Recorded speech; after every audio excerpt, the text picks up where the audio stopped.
이번 영상에서는 저의 놀라운 은하의 세계, 아니 정확히는 그 핵 부분, 가만히 있지 못하고 종종 우주 공간으로 물질과 방사선을 힘차게 분출하는 은하에게 세계로 뛰어들어 볼 예정입니다. 아마 여러분은 퀘이사에 대해 들어본 적이 있을 것입니다. 다만 이야기는 퀘이사에 국한되지 않습니다. 여러분 안녕하세요. 활동 은하에게는 또 어떤 것들이 있을까요? 이에 관해 최근 연구를 통해 발견된 것은 없을까요? 그리고 활동 은하액은 지구에 위협이 되는 걸까요? 여러분, 여기는 토픽입니다. 바로 설명해 드리겠습니다. 그럼 시작할게요.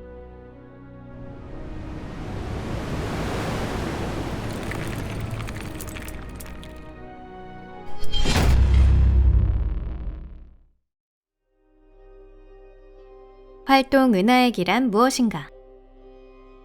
분명 알고 계시겠지만 대부분의 거대 은하의 중심에는 초대 질량 블랙홀이 있습니다. 이 천체는 큰 질량에 비해 크기는 작지만 경이롭게 강력한 중력을 갖고 있다는 것이 특징인데요. 은하의 구성 요소에는 항성과 행성뿐만 아니라 대량의 성간가스와 먼지도 포함됩니다. 원칙적으로 항성은 그 가스 구름에서 태어나기 때문에 젊은 은하일수록 항성은 적고 가스가 많이 있는 것입니다. 초대 질량 블랙홀 부근에서는 이 우주 괴물이 항성 생성을 강한 중력으로 막고 있습니다. 그래서 그곳에서는 엄청난 양의 가스와 먼지가 남아있죠. 이 가스는 초대 질량 블랙홀을 돌고 그 자기장에 의해 대량의 열을 받으면 빛나기 시작합니다. 하지만 단순히 도는 것에서 끝나지 않는데요. 가스는 블랙홀을 향해 낙하할 때 블랙홀에만 삼켜지는 것이 아니라 강력한 자기장에 붙잡힐 수 있습니다. 그 후 가스는 블랙홀의 극으로 이동하고 거기에서 우주 제트, 일명 상대론적 제트가 되어 분출합니다. 상대론적 제트라고 불리는 것은 이러한 제트가 빛의 속도에 한없이 가까운 상대 이론적인 속도에 도달할 수 있기 때문입니다. 한편 분출이 일어나지 않는 경우에도 강착 원반상에 가스가 강하게 가열되어 가시광에서 감마선까지 다양한 전자파를 방사하기도 합니다. 이런 것들도 활동 은하액이라고 불립니다. 종종 활동 은하액의 방사선에는 약해지거나 강해지거나 주기적인 강약 패턴이 나타나는데요. 이 경우 활동 은하액이 변동한다고 말합니다. 지금까지 어떤 은하의 중심핵이 활동 은하액이거나 그렇지 않은 이유에 대해서는 명확하게 알려져 있지 않습니다. 퀘이사에 대해 생각해 볼까요? 그 은하는 엄청나게 멀리 있기 때문에 지구에서 보이는 모습은 아주 젊은 시절의 모습입니다. 따라서 그 은하액은 아주 활발합니다. 우리에게 보이는 것은 퀘이사를 중심으로 하는 90억에서 100억 년도 더 된 은하의 모습이고요. 그곳에는 항성은 거의 없고 대량의 가스, 즉 활동 은하액이 되기 위한 연료가 있었습니다. 하지만 마찬가지로 멀리 있고 마찬가지로 지구에서 보이는 것은 젊었을 때의 모습인데도 조용한 은하도 있고요. 반면 지구에서 가깝고 더 성숙한 은하이면서 활동 은하액을 가지고 있는 것도 있습니다. 다음과 같은 설도 있습니다. 활동 은하액을 특징으로서가 아닌 일시적인 상태로서 파악하자는 생각입니다. 예를 들어 현재 우리가 있는 은하액의 핵은 아주 조용하지만 과거 시대에 은하액이 활동적이었던 시기가 몇 번 있었다는 증거는 몇 가지 있습니다. 모든 은하액은 활동적으로 변했나 하면 그 후 수백만 년 동안은 다시 조용해질지도 모릅니다. 하지만 이는 수많은 가설 중 하나일 뿐이고요. 어느 쪽이든 은하액이 활동적으로 변하는 이유에 대한 설명은 되지 않습니다. 활동 은하액에는 어떤 것들이 있는가? 활동 은하액에는 많은 종류가 있는데 우선 약전파와 강전파 두 가지로 나눌 수 있습니다. 약전파에는 우선 몇 가지 퀘이사가 포함됩니다. 또한 이 대구분에는 활동 은하액을 가진 다른 종류의 은하, 예를 들어 세이퍼트 은하가 있는데요. 세이퍼트 은하는 은하액의 스펙트럼 선이 밝고 폭이 넓은 경우가 많은 것이 특징인 은하인데 이는 엄청난 속도로 끊임없이 가스가 방출되고 있음을 보여줍니다. 또한 핵 스펙트럼 선에 나타난 여러 요소들에 의해 세이퍼트 은하는 더욱 세밀하게 분류됩니다. 강전파 은하에는 여러 종류의 블레이저를 포함한 많은 퀘이사가 있습니다. 블레이저는 관측자의 방향으로 매우 강력한 제트를 분출하는 활동액을 가진 은하입니다. 그렇기 때문에 다른 것들과 비교해도 눈에 띄게 밝아 보입니다. 또한 강전파 은하에는 정의상 전파 은하도 포함됩니다. 이것은 활동 은하에게서 주로 전파를 발하고 있는 은하입니다. 여기서는 극히 단순한 분류를 소개해 드렸는데요. 전문 지식이 없는 사람에게는 혼란을 초래할 수 있기 때문에 이 이상의 자세한 분류는 하지 않도록 하겠습니다.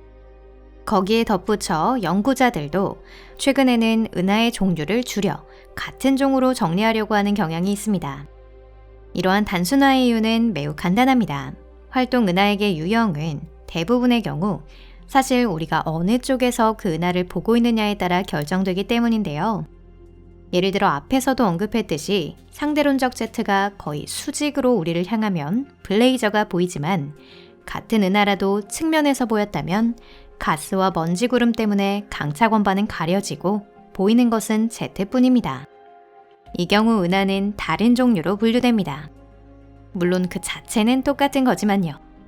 연구자들은 이러한 객관성이 결여된 분류를 없애려고 하고 있고요. 최근에는 세이퍼트 은하를 포함한 약전파 은하와 강전파 은하, 그리고 몇 종류의 퀘이사로만 나누고 있습니다.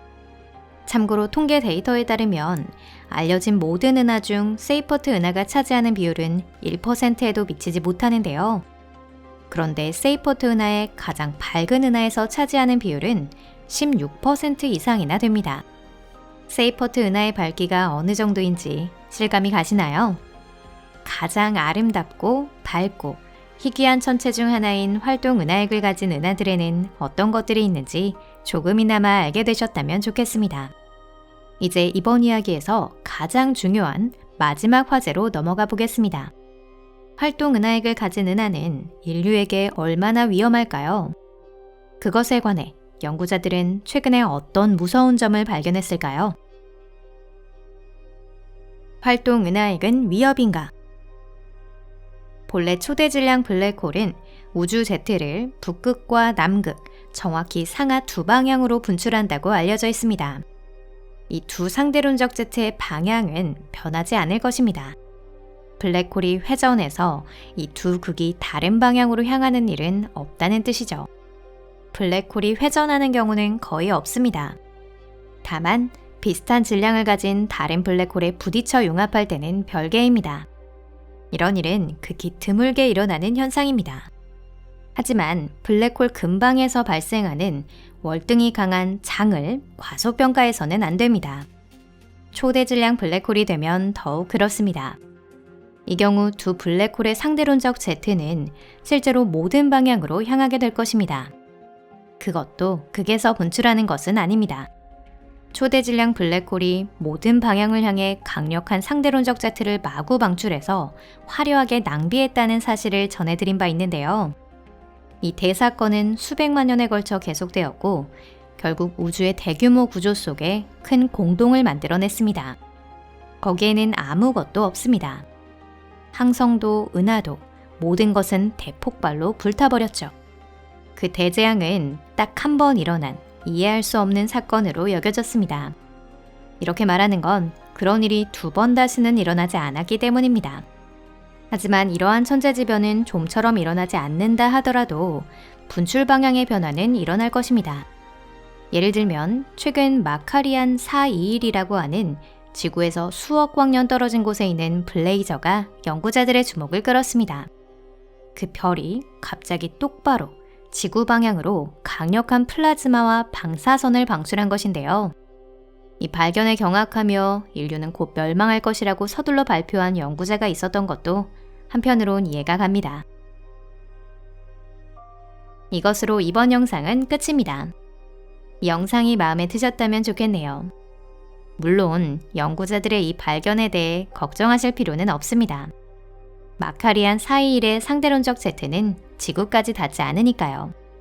당연히 그 지나는 길에 있는 더 가까운 행성들은 고생을 하게 될 것입니다.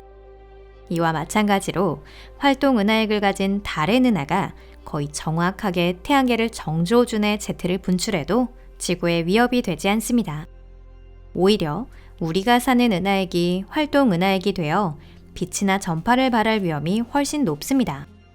하지만 그럴 가능성은 극히 낮고, 게다가 현재로서는 수십억 년이라는 지구상 생명의 역사가 보여주듯이 지금까지 위해가 미친 일은 없었습니다. 대규모 멸종이나 큰 기후변화는 다른 이유로 일어나고 있습니다. 여러분, 계속해서 저희 채널을 시청해주세요. 저희는 앞으로도 우주와 관련해서 인류가 우려하는 주제에 대해 고찰해 나갈 예정입니다. 수고했다라는 표시로 좋아요를 눌러주시면 감사하겠습니다.